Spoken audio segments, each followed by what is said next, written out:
Selanjutnya pelanggaran yang ke-43 adalah wanita naik mobil bersama supir pribadi yang bukan mahramnya dan berduaan dengannya.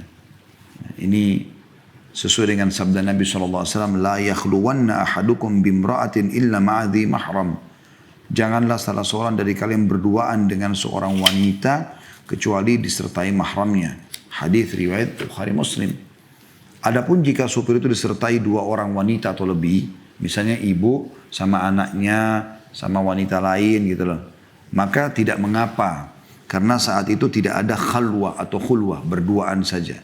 Dengan syarat ia menjaga amanah dan tidak menyertai dalam perjalanan kalian. Dengan syarat yang menjaga amanah dan tidak menyertai dalam perjalanan, maksudnya perjalanan tidak menyertai dalam perjalanan kesalahan ya. Di sini ada kekurangan perkataan di sini ya. Maksudnya tidak menyertai dalam perjalanan kalian itu kesalahan-kesalahan, ya, kekeliruan. Ini fatwa Syekh Muhammad bin Shalih Al-Utsaimin rahimahullah. Nah, di poin ini juga perlu kita titik beratkan teman-teman.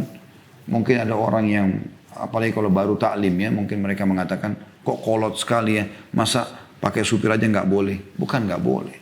Silakan Anda pakai supir. Yang sedang dibahas, dikerucutkan adalah berduaan saja sama supir. Anda manusia, supir juga manusia. Gitu kan? Dia laki-laki, Anda perempuan. Itu yang sedang dibahas. Walaupun Anda bilang supir saya jelek, supir saya biasa. Mungkin, maaf, saya bahasakan Anda seorang janda. Dan pada saat Anda seorang janda, Anda butuh laki-laki. Kalau Anda kurang iman, ya, bisa saja Anda mungkin habis tonton sebuah film yang romantis. Atau. Nah, bisa saja. Atau bahkan terbalik. Mungkin Anda terhormat, tapi supir Anda belum tentu. Saya pernah temukan kasus, ada seseorang, dia tidak pernah menganggap apa-apa dengan supirnya. Kalau jalan dia selalu diantar sama supirnya. Ternyata supirnya ini suka sama dia. Tapi dia sulit membahasakan ke atasannya. Makanya apa terjadi? Disihirlah majikannya. Supaya lebih suka sama dia. Dan dia bisa leluasa mengerjakan apa yang dia inginkan dengan majikannya tersebut. Karena dengan sihir bisa membagikan syahwat. Bisa membuat tiba-tiba kangen. Tiba-tiba rindu. Tiba-tiba merasa kehilangan kalau supirnya sakit. Dan begitu-begitulah. Ya, itu banyak terjadi. Ini hal-hal yang harusnya dihindari gitu kan. Harusnya dihindari. Allahu a'lam. Jadi kalau Anda, mohon maaf, ini cuma sekedar berbagi saja. Anda misalnya memiliki seorang mahram, misal saudara, adik misalnya, ya, ponakan, belum punya pekerjaan, Anda bisa pekerjakan sebagai supir, jauh lebih baik, karena mahram Anda kan gitu. Tapi kalau orang asing, ini agak sulit. Ya.